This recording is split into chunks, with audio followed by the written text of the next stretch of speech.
Pronto. Salmo de número 40, o verso 8, apenas para ficar aí no coração dos irmãos. Salmo 40, o verso 8, vai dizer assim a palavra do Senhor. Amo fazer a tua vontade, ó meu Deus. Sim, tua lei está dentro do meu coração. Apenas este verso. Em outra versão vai dizer, deleito-me em fazer a tua vontade, a tua lei está em meu coração. O salmista aqui ele é muito simples e claro. Ele diz que ele ama fazer a vontade de Deus. E ele diz o porquê que ele ama fazer a vontade de Deus. Porque a lei do Senhor está dentro do seu coração. É impossível ao homem realizar a vontade de Deus ou amar a vontade de Deus se a palavra de Deus não está no coração. Paulo vai dizer que a vontade de Deus ela é boa, perfeita e agradável. Mas ela é boa, perfeita e agradável para aqueles que estão em Deus. Para quem não está em Deus, a vontade de Deus ela não é boa, não é perfeita e não é agradável. E o salmista diz, Salmo 40, verso 8, a sua lei, eu amo fazer a tua vontade, deleito-me em fazer a tua vontade. A tua lei está no meu coração. Amém? Bom, meus irmãos, apenas pincelando, nossa aula passada, nós falamos aqui sobre o cânon do Antigo Testamento. Eu quero só relembrar com os irmãos aqui rapidamente, falamos sobre as divisões do Antigo Testamento, falamos sobre o cânone, falamos sobre a composição do Antigo Testamento, os 39 livros que nós temos como inspirado por Deus. Quem não esteve na aula, assista a aula e você vai se lembrar disto. Vimos o Pentateuco, os livros que compõem o Pentateuco, Gênesis a Deuteronômio. Vimos os históricos, os livros históricos, que vai aí de Josué até Esdras, ou melhor, até Esther, perdão. Os poéticos, também sabedoria, profetas maiores e profetas menores, não se lembra? Profetas maiores, profetas menores. Os profetas maiores são aqueles que têm um livro mais extenso, Isaías, 66 livros, então um profeta maior, não porque ele é melhor que os outros, mas porque ele tem um maior conteúdo. E os profetas menores, que aí vai de Oséias até Malaquias, que são os 12 últimos livros da palavra de Deus, ou do Antigo Testamento, que contém a palavra de Deus. Amém? Então, hoje nós vamos entrar na composição do Novo Testamento.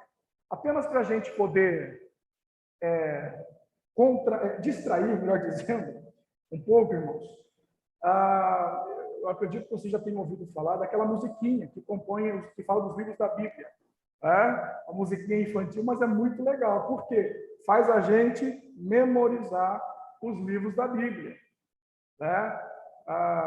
Gênesis, Êxodo, Levíticos, Números, Deuteronômio, Josué, Juízes, Ruth, Samuel, Reis, Crônicas, Esdras, Neemias, Esther, Jó. Aí o Novo Testamento, Mateus, Marcos, Lucas e João. Até hoje, o pastor fala assim, o pregador fala assim, olha, abra a sua Bíblia em Zacarias. Meu Deus, Gênesis, Êxodo, Levítico, para poder lembrar onde que está, porque alguns livros são muito pequenos.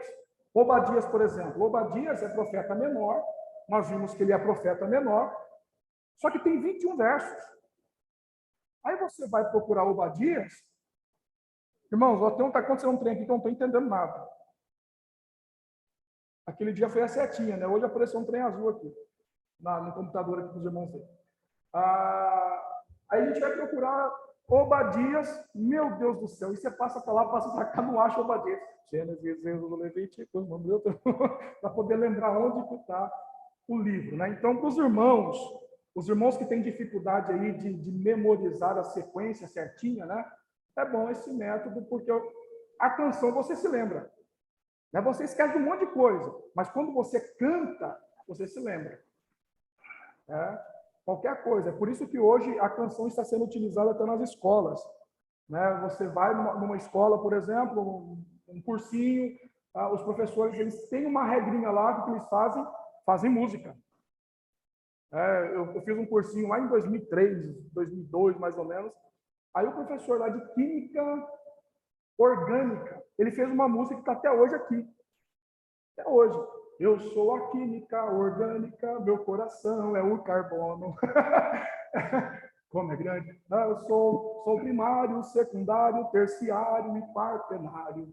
Como sou importante para você? Porque a música a gente lembra. Então, por que não? Vou lá, estou dirigindo o carro, vou ouvir a musiquinha aqui. Mateus, Marcos, Lucas e João. Atos, Romanos, Coríntios. Para a gente poder fixar, então, a sequência da palavra de Deus. É importante isso. Então, vamos lá, meus irmãos. Composição do Novo Testamento. Aqui de vocês, aqui eu vou interromper aqui, gente, o compartilhamento. Opa, aí. Quem sabe agora volta. Só um minutinho. Aí, voltou. Vamos ver se não volta esse negócio aí. Composição do Novo Testamento. Então, vamos lá. Desliguem o microfone, por gentileza. O Novo Testamento...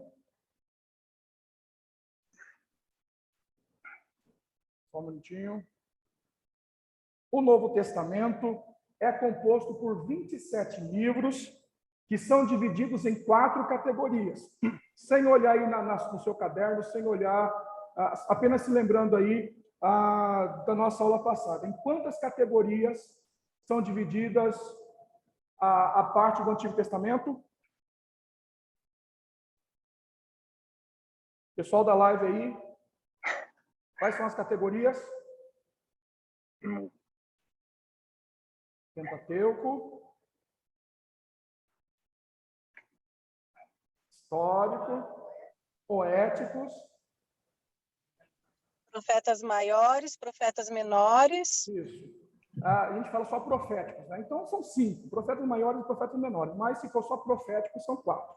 Tá? Aqui no Novo Testamento, são 4 também, 4 categorias. Né? São elas os evangelhos, né? Alguns estudiosos chamam de biografia simplesmente, né? Os evangelhos ou biografias, porque vai falar sobre Cristo. Os evangelhos foram escritos exclusivamente para falar sobre a vida de Cristo. Então, é a biografia. Livro histórico, porque só tem um, nós vamos ver sobre ele. Epístolas.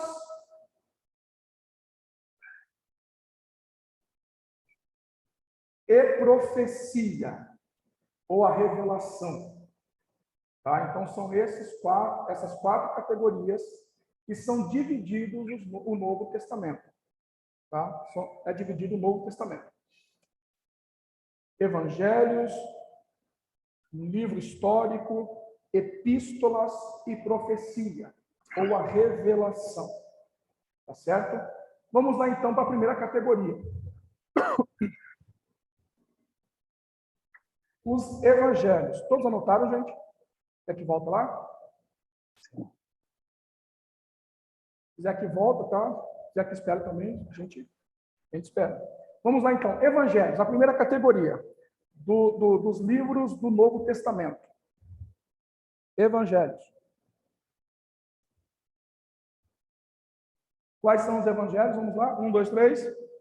Mateus, Lucas e João.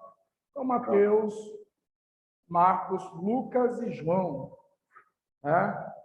Domingo retrasado, se não estou enganado, eu pregando aqui, eu falei um pouquinho sobre os evangelhos.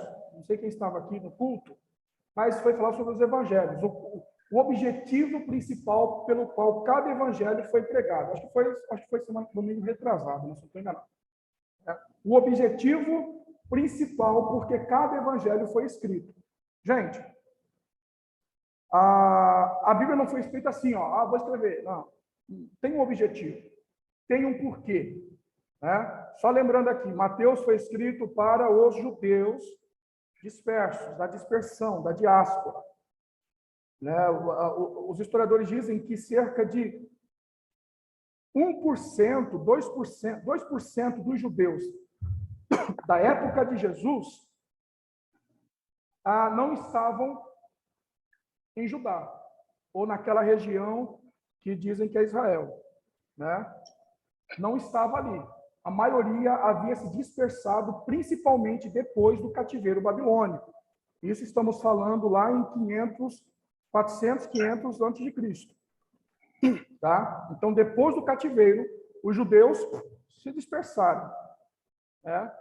Então, na época de Cristo, cerca de 2%, ou 2/3 da população judaica não estavam concentrados em Jerusalém. Então, Mateus, para poder evangelizar esses judeus que estavam distantes, que estavam dispersos, que estavam em outras localidades, ele escreve, então, o Evangelho de Mateus.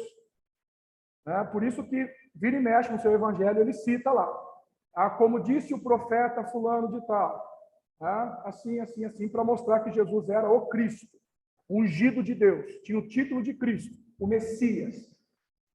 Marcos foi escrito para os romanos, né? Então, para os romanos, para você poder cativar ali a atenção dos romanos, você tinha que escrever sobre Jesus agindo o tempo todo. Os romanos gostavam de ação, então o Evangelho de Marcos está assim, né? Jesus curando, Jesus vai lá e ressuscita o morto, Jesus vai lá e repreende os fariseus, e Jesus está assim, doidão. Você não vê Jesus sentando, você não vê Jesus dormindo, né? Jesus está ali, atividade o tempo todo.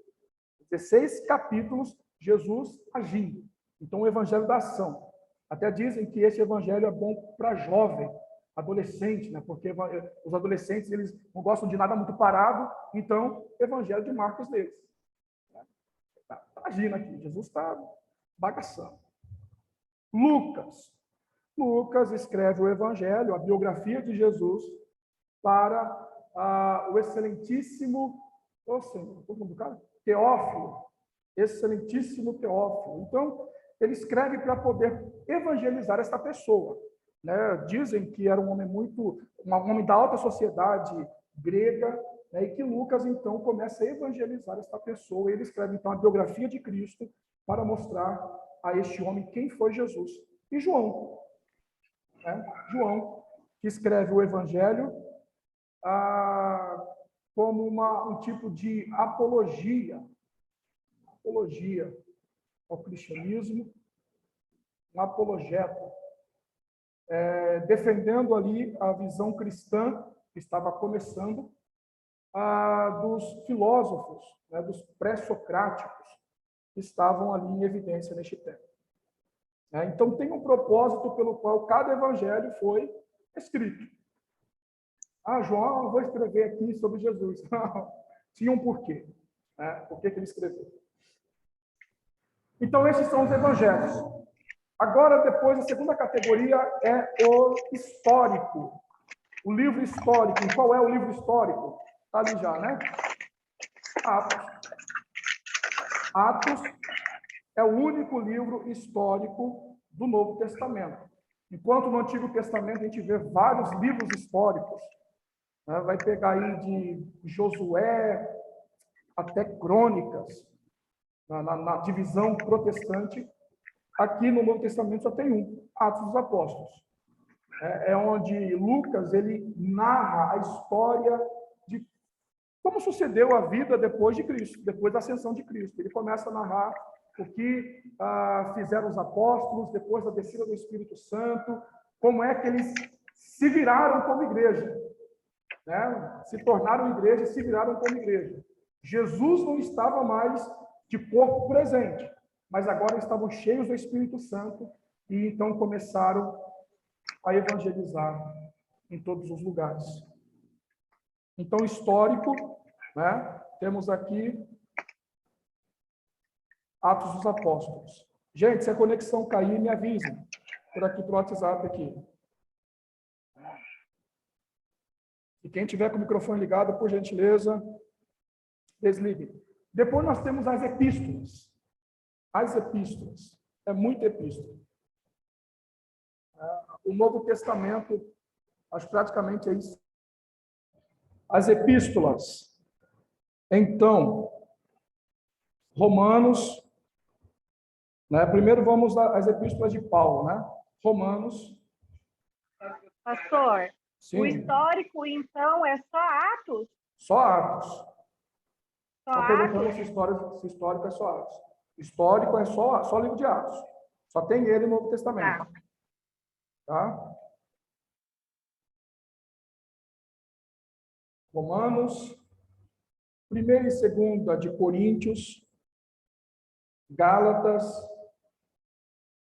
Efésios, Filipenses, Colossenses, Tessalonicenses, 1º e 2º, né? 1º e 2º Timóteo, Tito, Filemão.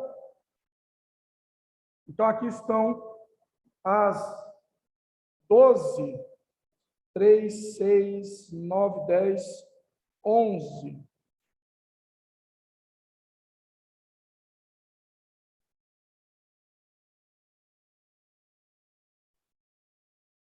Romanos, estou contando errado aqui. 3, 6, 7, 8, 9, 10, 11, 12, 13. 13 cartas de Paulo, é o apóstolo dos gentios. O apóstolo Paulo, então, escreve essas 13 cartas. Tá? Aí temos aqui a carta aos Hebreus, né? Não sabemos quem escreveu a carta aos Hebreus. Se alguém descobrir, o que acontece é que essa carta, irmãos, como não tem, né, o nome da pessoa que a manda, a gente tem aqui suposições. A maioria das pessoas que estudam a palavra de Deus acreditam que foi Paulo, pelo conteúdo, pela semelhança teológica com as outras cartas, né? Então dizem que foi Paulo quem escreveu também a carta aos Hebreus. Mas também outros dizem que pode ter sido Barnabé, né? Aquele que foi um dos professores do apóstolo Paulo no início da conversão. Então Barnabé também entra aí na lista de possível autor da carta aos Hebreus. Né? Falam também de Priscila, a mulher de Áquila, né? Que também seria muito louco, né? Chegar no céu e aí, quem escreveu Hebreus? Jesus fala, foi ela. Aí, ó, os camaradas aí falando mal das mulheres e chega na hora pregando uma carta que uma mulher escreveu. Então, há essa cogitação de que Priscila, a esposa de Áquila, escreveu esta carta, mas ela é muito pouco defendida. É eu? Aí depois temos aí a carta de Tiago, né? Tiago, irmão do Senhor. Não é o apóstolo, tá? Não é apóstolo Tiago. Jesus teve lá o apóstolo Tiago como seu discípulo, irmão de Pedro, André, de João, irmão de João. Mas não foi o apóstolo quem escreve essa carta. Foi o irmão de Jesus. Meio-irmão de Jesus. Aí temos aí as 2 cartas de Pedro também. 1ª e 2ª de Pedro.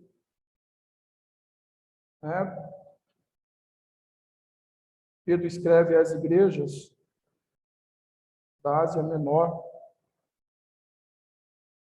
1ª, 2ª e 3ª de Tiago.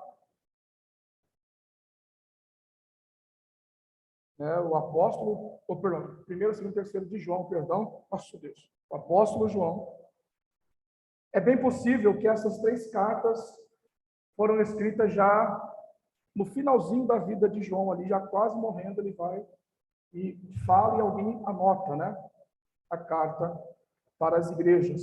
É chamada, então, de carta universal, carta católica. né? Porque ela é distribuída a todas as igrejas. Aí, a última carta é o de Judas. Não o discípulo, né? O ex-discípulo. O discípulo mascarado. O traidor. Mas aqui também, possivelmente, é outro meio-irmão de Jesus. Tá? Então, essas aqui são as epístolas, as cartas inspiradas do Novo Testamento. Gente, ali já no final do primeiro século, nós vamos ver que existiam centenas de outras cartas. Muitas cartas, muitas. Mas a que nós cremos que foi inspirada por Deus são essas aqui. A gente vai ver como se deu essa questão de inspirado, entra ou não entra no cânon. Mas essas aqui é que foi confirmada pela igreja, tá? Como cartas inspiradas. Tá? Aí tem carta aí, terceira carta de Pedro. Tem mais duas cartas de Paulo aos Coríntios, né? Mas foram perdidas e depois alguém chegou com essas cartas, né? Ninguém sabe se foi Paulo mesmo que escreveu a carta, a terceira e a quarta aos Coríntios. Na verdade, pelo que falam, né? Pelo que nós entendemos é que Paulo escreve quatro cartas, porque ele diz isso, né? Então a primeira carta se perde, a segunda carta é a primeira que nós temos, a terceira carta se perde, a quarta carta é que nós temos como segunda. Entendeu? Deu tchutchu? O que nós temos no cânon hoje é a segunda e a quarta. A primeira e a terceira sumiu. Por que nós sabemos que tem quatro cartas? Porque ele fala sobre isso na segunda carta, aos Coríntios. Ou na quarta carta. Quarta carta. Difícil, né? Essas são as epístolas. As cartas, então, do Novo Testamento. E, por último, a profecia. A revelação. O Apocalipse. Apocalipse de João. Né? João, na ilha de Patmos, foi levado lá pelos seus algozes e, preso, ele começa a ter essa revelação de Deus. E dizem que João, ele vai para a ilha de Patmos, depois que jogaram ele numa panela, né? Uma panela de óleo fervente, e como ele não morreu, pegaram ele, então, e mandaram para a ilha de Patmos. E a notícia que se tinha no primeiro século, no meio da cristandade, era que João não morreria. Exatamente pelo que diz também em João 21, né? Quando Jesus está tendo um diálogo com Pedro, aí Pedro fala, mas e esse aí? Aí Jesus fala assim, se eu quiser que ele não morra, até que eu volte, ele vai ficar vivo. Aí, por causa disso, as pessoas tentavam matar João, pelo que diz aí Flávio Joséfo, as pessoas não conseguiam matar João, então as pessoas começaram a comentar, João não vai morrer, João não vai morrer. Aí começaram a falar que ele foi para o óleo fervente, não morreu, e então mandaram ele para a ilha de Patmos, ficou preso e recebeu a revelação. Enfim, irmãos, para a gente terminar a aula passada, né? Enfim, estes são os 66 livros considerados canônicos e que compõem o cânon protestante. Talvez aí na próxima aula vamos ver sobre isso, a questão de como que se deu a consolidação do cânon, tá? Mas estes são os 66 livros que nós cremos que foram inspirados por Deus. Ok? Alguma pergunta até aí, irmãos? Sim. Novo Testamento? Então, como eu disse, além das cartas, também existiram vários evangelhos, não são só os 4 evangelhos, e existem muitos apocalipses também, muitas revelações, como, por exemplo, a revelação de Pedro. Né? Foi debatida, deixa eu me lembrar aqui, foi debatida, se eu não estou enganado, no Concílio de Calcedônia também, sobre este apocalipse de Pedro, mas não foi aceito pela igreja. Né? Então, assim, se existe o apocalipse de João, apocalipse de Pedro, então certamente existem vários outros apocalipses, né? Várias outras revelações. Só que nós temos como não inspirados.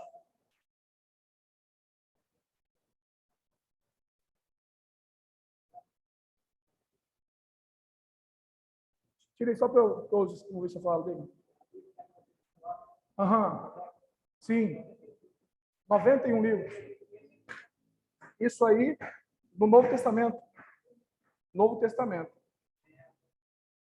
Gente, o Degair é uma Bíblia ambulante, tá? Olha aqui a caixinha dele aqui, ó. Só das Bíblias dele aqui, ó. Quem quiser depois dar uma folheada, tá aqui. Ele trouxe aí para a gente poder dar uma olhada na Bíblia. E tem a Tanakh também, né, Deus? Você falou? A Bíblia hebraica, né? Maravilha. Os irmãos aqui da live, o Degair, ele trouxe aqui uma caixinha. Vou tentar mostrar para vocês aqui, peraí. Ai, cadê? Ali a caixinha. Tá cheio de Bíblia ali. Tem a Septuaginta também, Dega? Septuaginta tem? A Vulgata? Rapaz, tem tudo ali. Tá tudo aí. É. Gente, beleza? Tudo certo aí? Estão entendendo? Alguém da live aí tem alguma pergunta, alguma dúvida? Que agora nós vamos entrar em outro, tá? Ô Franklin, pode fechar essa aí, que é aí nessa pasta mesmo de downloads, vai ter aí aula 2. Aí você pode colocar para a gente, por gentileza, também.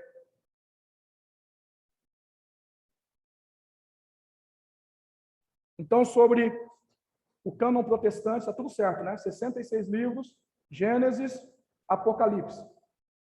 As divisões, se eu perguntar no culto aqui, irmão, fale aí, uma divisão, onde está o livro de Daniel? Qual a divisão? Aí os irmãos vão responder pela ponta da língua. A divisão, a categoria, profetas maiores. Onde está, segundo Crônicas? Em qual categoria? Escritos ou históricos. Pronto, tudo certo. Vou compartilhar com vocês aqui, gente, a outra aula, tá? A Tanakh. Vamos entrar hoje na Tanakh. Claro que a gente não vai conseguir a Torá. Ó, para os irmãos aqui da live, deixa eu só pegar aqui, que eu não estou me vendo também aqui. Aqui, ó, Torá. Torá do Dega. Quem quiser depois, ele vai vender por uns...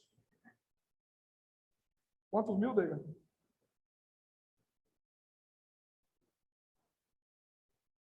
Show de bola.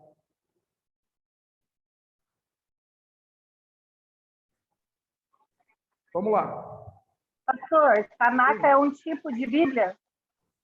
Sim, nós vamos ver agora sobre ela. Vou tentar pelo menos ver, pelo menos terminar em uma parte para a gente poder conhecê-la, tá? Então vamos lá. Tanakh, gente. Tanakh. Senhor. Aqui. Então nós iremos ver as divisões da Tanakh, né? Dividida em categorias também, como nós vimos a nossa Bíblia protestante.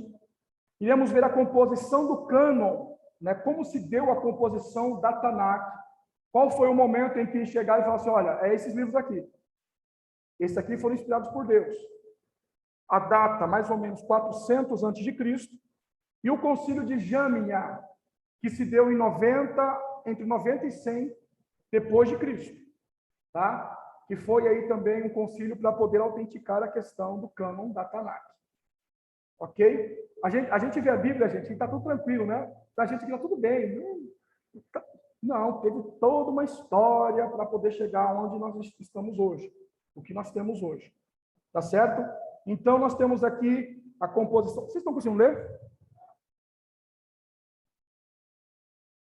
Só os números aí que estão meio complicado, né? Mas ali, as divisões, né, da Tanakh, a composição do cânon da Tanakh também, no caso, 400 a.C., e o concílio de Jamnia, entre 90 e 100 depois de Cristo. Então, vamos lá. Próximo. Tanakh. Eu já coloquei a letrinha aí, meio apagadinha, né? Para vocês verem como vai funcionar. As letras A, né? A palavra Tanakh é um acrônimo. Acrônimo seria semelhante ao acróstico. Tá? O que nós fazemos é acrônimo, como nós fizemos aqui na aula passada com a irmã Dalva, por exemplo, né? D, A, e fazemos cada letrinha e fizemos uma palavra, né? De qualidade. Então, é um acrônimo. Acróstico, como nós vimos, são poesias que eram escritas pelos hebreus, pelos judeus. Né? Salmo 119, nós vimos aqui, né? É um acróstico. Cada letra do alfabeto fazia uma poesia, uma frase inteira ali, em 8 versos, no caso do Salmo 119. Letra Aleph, falava ali, sobre a palavra no caso. Letra Bet, aí pegava do 9 até o 16, e assim sucessivamente. Então, isso é acróstico. No caso aqui, a Tanakh, ela é um acrônimo, como nós fizemos aqui na aula passada. Olha só, o T de Torá, tá? Tanakh, o Tzão ali, perdão, tá? O que eu estou falando? Tzão. O T, grandão ali, é Torá.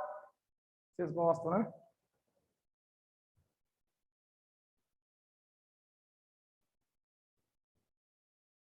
Está gravando esse negócio aqui, gente. O T de Torá, o N de Neviim, né? Então, olha isso, estão vendo, né? O T, N, e o K de Ketuvim. Torá, Neviim, Ketuvim. Este, então, é o acrônimo da Tanakh.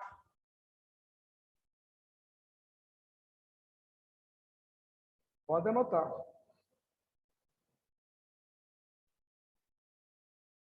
Os irmãos da live, vocês estão me entendendo? Está tudo certo aí? Tudo certo, pastor. Maravilha. Glória a Deus. Anotaram? Torá, Neviim, Ketuvim. Próximo. Aí a Torá. O que é a Torá? Torá é igual lei. Torá é lei, ou regras. Sempre que alguém estiver pregando, né, acho que vocês já ouviram, né? Irmãos, está na Torá, a Torá é lei. Está se referindo à lei. Tá? Depois o Neviim, profetas ou proféticos, mais profetas. Neviim, profetas. E o Ketuvim, escritos. Aí, 3 categorias da Tanakh. Enquanto o nosso Antigo Testamento tem 4 ou 5 divisões, a Tanakh tem 3 divisões. Torá, Neviim, Ketuvim. Lei, profetas e escritos. Agora, eu gostaria que vocês prestassem atenção, porque assim, nós vamos colocar aí na ordem, né? Por exemplo, a Torá vai colocar os livros. E eu fiz questão, gente, de colocar cada livro ali na sequência. E vocês vão entender como é que está na Tanakh, que é a diferença da nossa Bíblia. A sequência. Se você olhar, pegar a Tanakh e fica lá cantando Gênesis, Êxodo, Levíticos, Números, não vai dar certo você achar ali. Tá? É diferente. A sequência é diferente. Nós vamos ver o porquê que é diferente. Show de bola. Então vamos lá. A Torá. A composição da Torá. Quais são os livros, então, que compõem a Torá? Primeiro, Gênesis, Êxodo, Levíticos, Números e Deuteronômio. São os mesmos do nosso Pentateuco, na Bíblia protestante, ou na Bíblia cristã. Estes são os livros que compõem a Torá, a lei do Senhor. Quando Jesus fala, olha, a lei, Jesus está falando sobre a Torá. Jesus está falando assim, olha, tem o texto lá de Mateus, a lei e os profetas, Jesus está falando o seguinte, olha, é a Torá e os Neviim. Os escritos da Torá e os escritos do Neviim, os profetas. Tá? Isso aqui é lindo, gente, que aqui nós estamos vendo assim o que Jesus lia, né? A maneira que Jesus lia. Jesus está lendo aqui a Torá, então a lei do Senhor. Gênesis, Êxodo, Levíticos, Números e Deuteronômio. Pronto? Vamos ver a composição do Neviim. O Neviim. Os Neviins, no caso, os proféticos, tem duas divisões. Tá? A categoria dos proféticos terá duas divisões, ou duas subcategorias aí, que são profetas anteriores e posteriores. Na nossa Bíblia protestante, temos profetas maiores e menores. No caso aqui, são profetas anteriores e posteriores. Vamos ver os profetas anteriores quais são. Profetas anteriores, vai estar bem pequenininho lá, né? Ó, Josué. Pai, mas Josué é profeta? Pois é. Na categoria da Tanakh, profético. Profetas anteriores. Quem são os profetas anteriores na Tanakh? Vamos lá. Josué, Juízes, 1ª e 2ª de Samuel, e 2º de Samuel, e 1º e 2º Reis. Só um detalhe aqui, gente. Samuel e Reis e Crônicas também, nas versões mais antigas da Tanakh, na época de Jesus, não tinha assim 1º e 2º Samuel, era só Samuel. Livro de Samuel. Crônicas. Livro das Crônicas. Não tem 1º e 2º. Para a gente, 1º e 2º. Para a época de Jesus e antes de Jesus, não. Era só Samuel, Reis. Tá? Então, esses são os profetas anteriores. Josué, Juízes, 1º e 2º de Samuel, 1º e 2º Reis. Agora vamos ver os profetas posteriores. Já escreveram? Não precisa escrever? Pode escrever, gente. Vou aguardar vocês aí.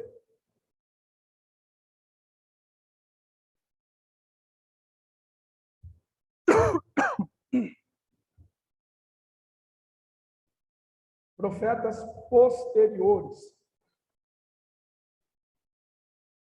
A Stuttgartense, esse dele.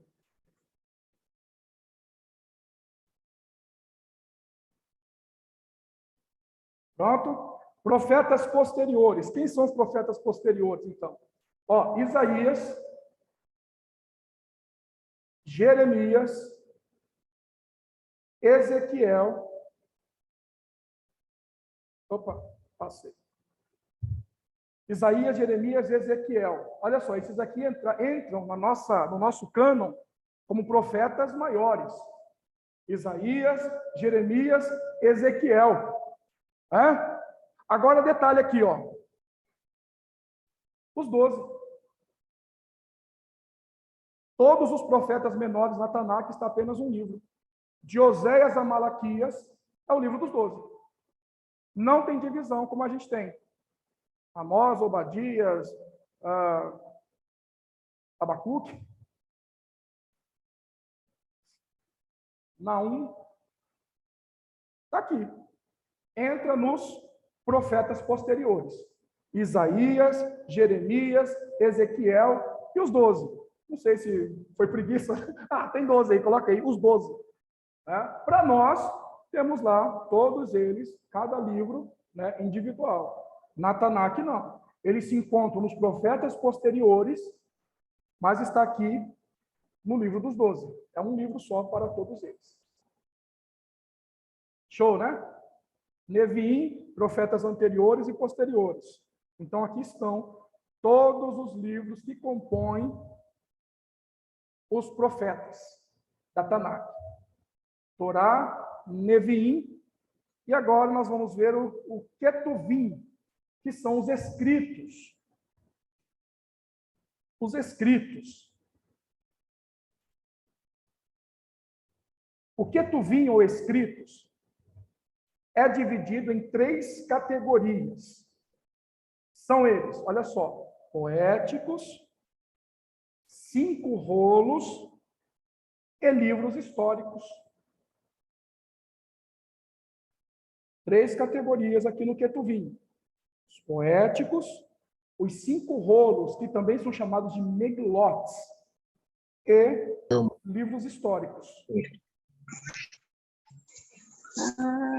Tá. Irmãos, desliguem o microfone, por gentileza. Você entendeu, tio? Entendi. Toda vez eu tenho que colocar. Você põe um trem, entra na reunião. Vamos lá, Ketuvim, os poéticos. Conectar. Quais são os livros Alto, que né?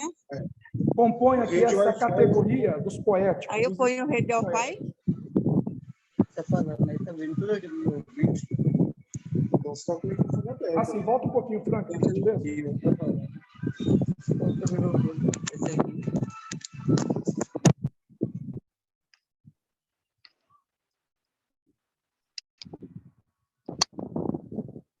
Pessoal aqui está me entendendo, gente?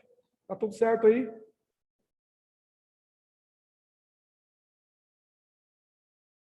Sim, não? Estão me ouvindo? Maravilha. Sim. Copiado? Então vamos então. Ketuvim, os poéticos, né? Os livros que compõem os poéticos da Tanakh. Os Salmos, Provérbios e Jó. Esses 3 livros, aí no caso do nosso também, né? No nosso cânon protestante, esses 3 livros também fazem parte dos poéticos. Salmos, Provérbios e Jó. Escritos poéticos.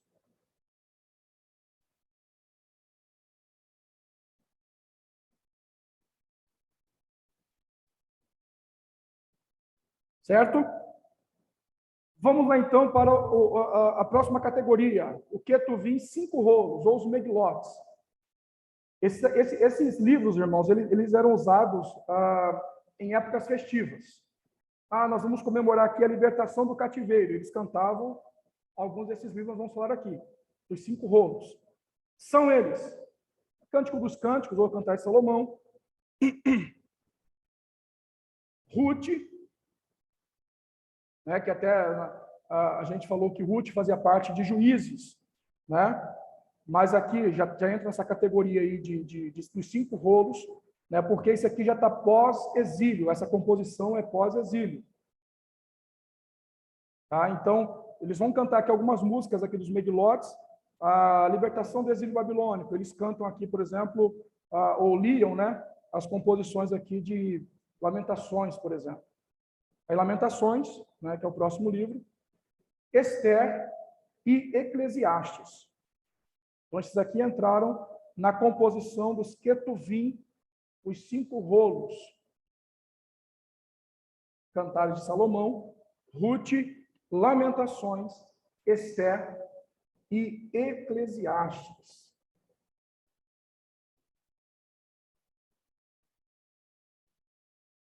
Certinho? Alguma dúvida até aqui, irmãos? Mais ou menos? E depois a última categoria, que é a categoria dos históricos. Categoria dos históricos. Que aí é Daniel, olha só, e Daniel, no nosso cânon, é profeta maior. Né? Aqui, para Tanakh, no Ketuvim, nos escritos, ele é um escrito histórico. Né? Não entra nos proféticos. Daniel, Esdras / Neemias, né? Porque Esdras e Neemias são livros que eram juntos, tá? Esdras e Neemias, foi dividido posteriormente. Até, não sei quem me perguntou aqui na aula passada, acho que foi na aula mesmo, sobre o livro de Neemias. Quem escreveu Neemias? Né? Neemias foi escrito por Neemias, mas uma parte de Neemias possivelmente foi escrito por Esdras.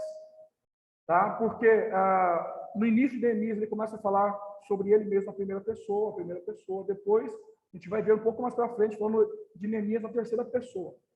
Então, pode ser que outra pessoa, mais indicado foi Esdras, que terminou de escrever o livro de Neemias. Então, Esdras e Neemias eram um livro só. Tá? Era Esdras e Neemias. Aí entra para a gente também no Ketuvim, nos históricos, Esdras e Neemias. Oi? Possivelmente Josué, né?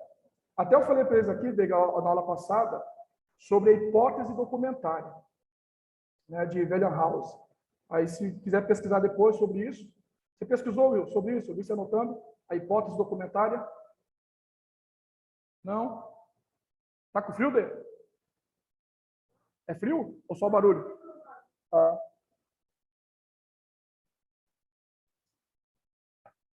E o próximo livro aqui? Crônicas.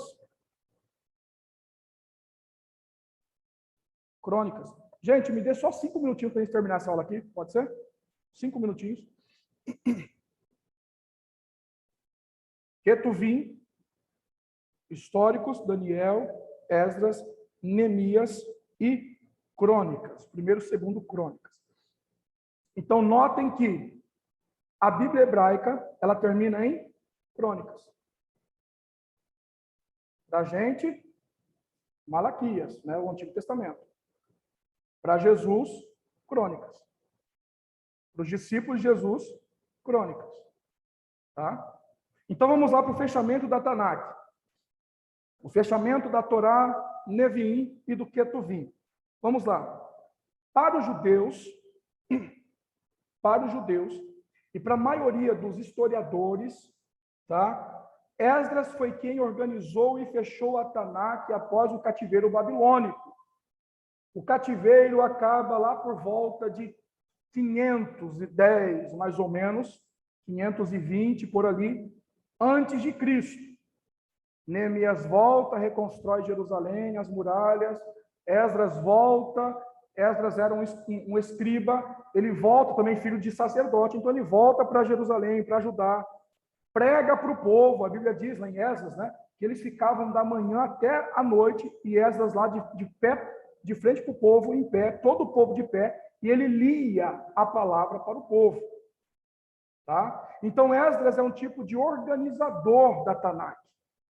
É ele que pega toda a Bíblia, no caso aí, de Gênesis, né?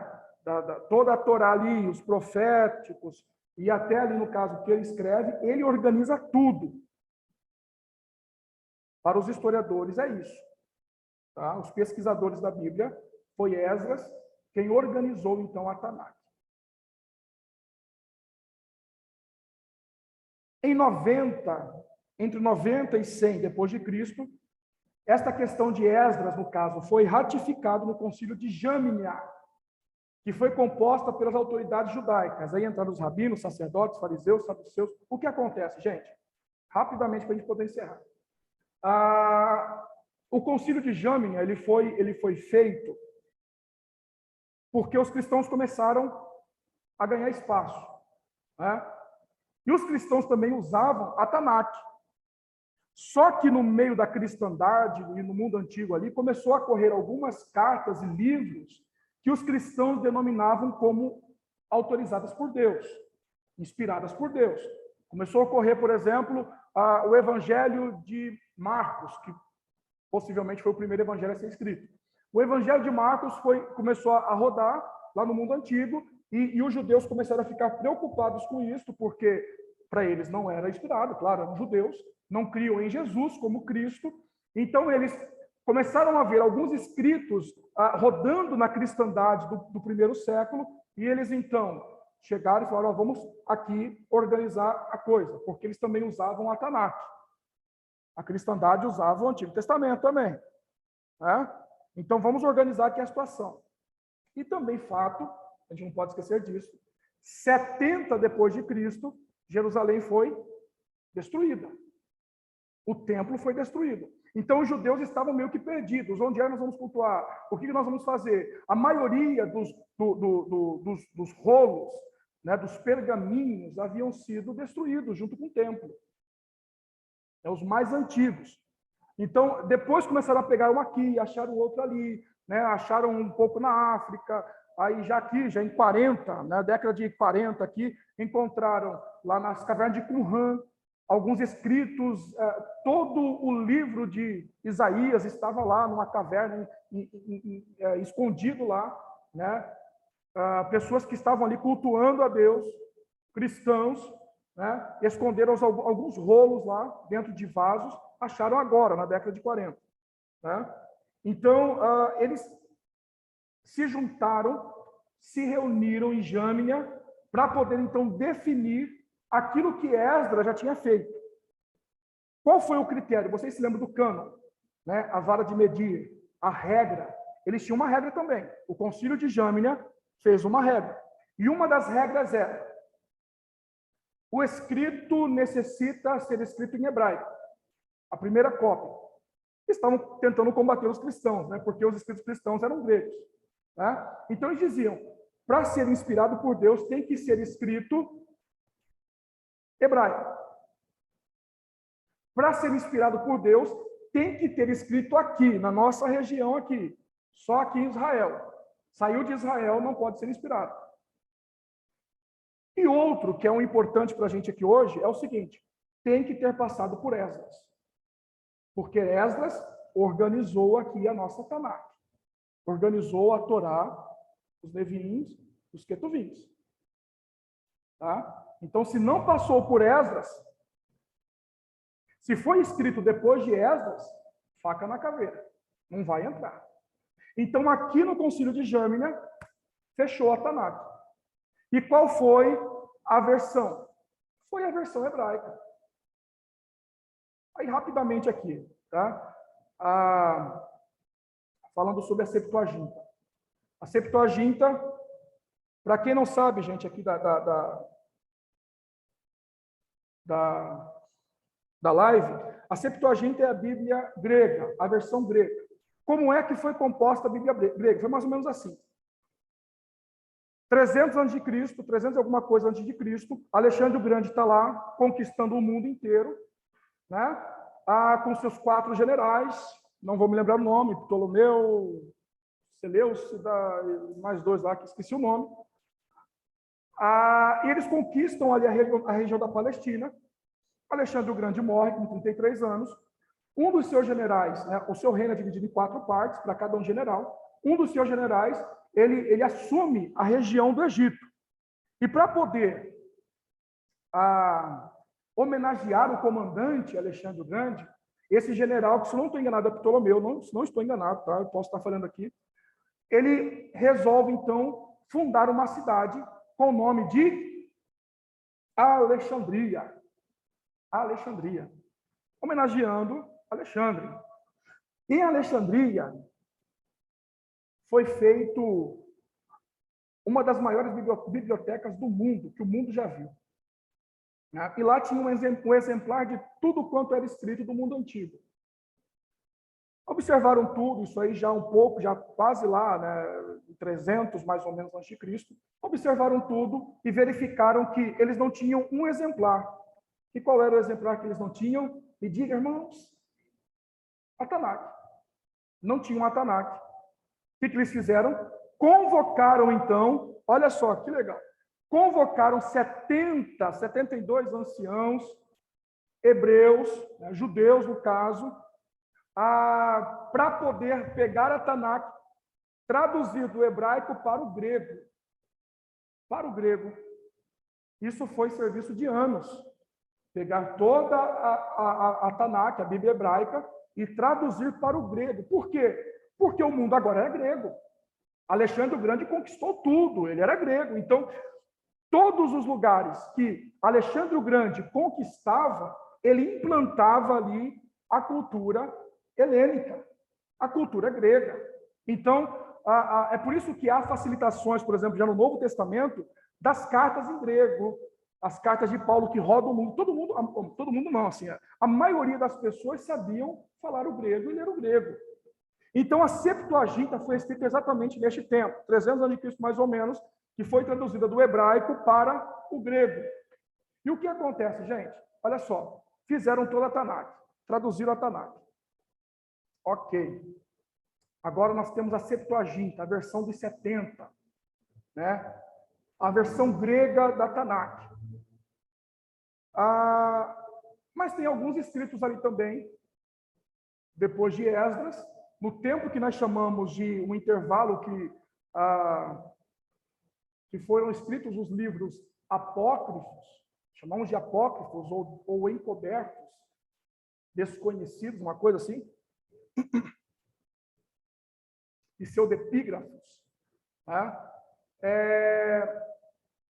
E esses livros estavam lá, pensaram assim, né? Poxa vida, a gente não vamos mais ter essa oportunidade, né? De reunir 70 anciãos aqui, 70 sábios para poder traduzir. Vamos traduzir também aí. Sabedoria, Eclesiástico, Judite, 1º e 2º Macabeus, e assim sucessivamente. Então, todos eles, esses livros que hoje contêm o cânon católico, eles estão na Septuaginta. Estão na Septuaginta. Tá? Só que quando eles foram traduzidos como escritos muito importantes para o judeu, mas que o judeu não considerava inspirado. Eu queria chegar aqui, mais ou menos. Vamos falar um pouquinho disso um pouquinho mais para frente. Tá? Então, assim, a Tanakh fechada. Neste período, 200, 300 anos de Cristo, fizeram a Septuaginta, a versão grega. E junto com a versão grega, então, tem a Tanakh e os 7 livros que hoje nós encontramos na Bíblia Católica. Ok, a Septuaginta está lá, em Alexandria. Passa aí, por gentileza, Franco. Aí nós vemos já no tempo de Jesus usando a Tanakh. Tá? Para Jesus também, porque, gente, Jesus estava lendo aqui a Bíblia grega, hebraica. A Bíblia grega estava em Alexandria,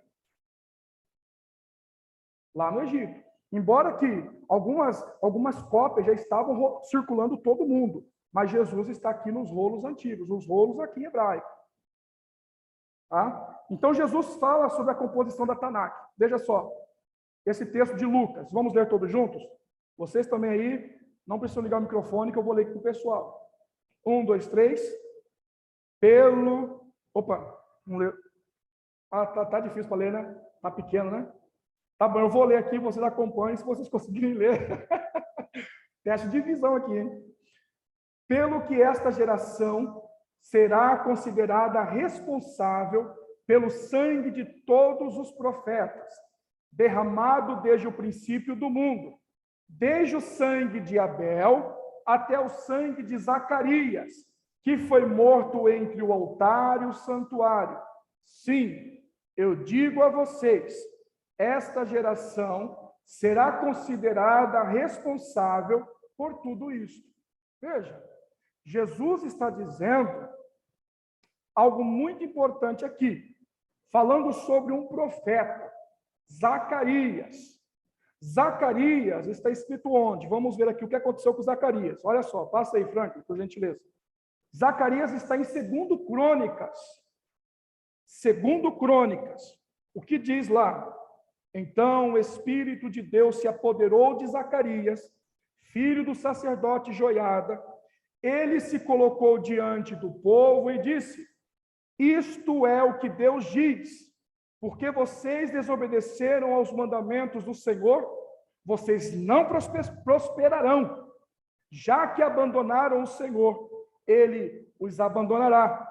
Mas alguns conspiraram contra ele e, por ordem do rei, apedrejaram-no até a morte no pátio do templo do Senhor.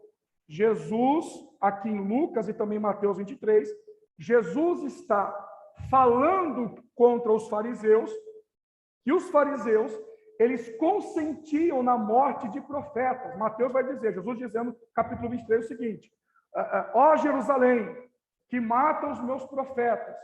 E Jesus está colocando aqui, Jesus falou o seguinte, olha, está lá, desde o sangue de Abel até o sangue de Zacarias. Nós aqui, passa aí, Frank, por gentileza, a gente aí fala o seguinte, desde Gênesis, Apocalipse, está falando assim, assim, assim. Para Jesus, ele falaria o seguinte, olha, de Gênesis a Crônicas. Então, desde Gênesis, desde Abel, vocês têm matado pessoas injustamente. Desde Abel até Zacarias. Em toda a Torá, os religiosos estão matando injustamente os profetas. Os profetas têm falado sobre Deus. Jesus coloca aqui Abel como profeta, né? Desde Abel a Zacarias, desde Gênesis a Crônicas, está acontecendo injustiça. Jesus combatendo aqui os fariseus. Assim como nós falamos hoje de Gênesis e Apocalipse, Jesus e todos da sua época diziam de Gênesis a crônicas, pois eram em crônicas que a Tanakh acabava. Amém, irmãos? Alguma dúvida sobre isso aí? A Bíblia não foi escrita para a gente poder ficar duvidando ou debatendo sobre ela. Até porque o Antigo Testamento não foi escrito para a gente. Para os liberais, os teólogos liberais, o livro de Gênesis, do capítulo 1 ao capítulo 11, eles chamam de mito. Os mitos da Bíblia. Tá? Mas acontece que a Bíblia não foi escrita para a gente. Ela conta sobre o início de um povo. Sobre o início de tudo. E não foi para a gente que foi escrito. Moisés escreve com a intenção de inteirar o povo sobre a origem deles. Né? A gente que quer debater, a gente quer criar pelo em ovo. Mas a Bíblia foi escrita para um povo, e este povo, nós cremos que os eleitos de Deus foram inclusos também ali. Neste povo, o povo de Deus, o Israel de Deus. Alguma dúvida até aqui, gente? Se tiver, fale agora ou cale-se para sempre. Passamos em 15 minutinhos só para a gente poder entender. O quê? A hipótese documentária, tá? De Wellinghouse, é que vai falar sobre o livro de Deuteronômio. Vai colocar em xeque o escrito de Moisés. Mas assim, eu estava até falando com uma das pessoas que me procurou hoje, né, sobre a aula, e se a gente for ver, os teólogos liberais colocam tudo em xeque. Tudo. Não foi profeta Isaías que escreveu Isaías. Isaías que começou e depois alguém terminou. Eles falam que Deuteronômio, por exemplo, foi escrito em épocas diferentes. Mas nós cremos que é a palavra de Deus e que foi Moisés que escreveu. Pelo menos é isso que nós aprendemos, e é isso que nós achamos e vimos também sobre isso.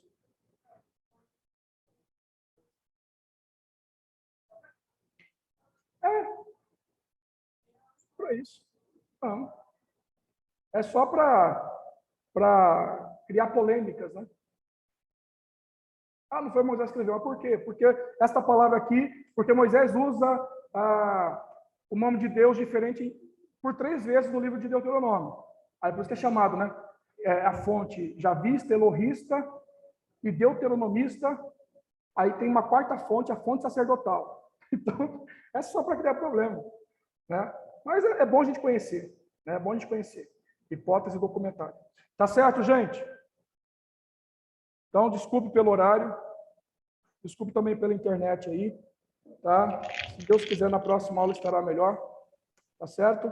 Deus abençoe vocês.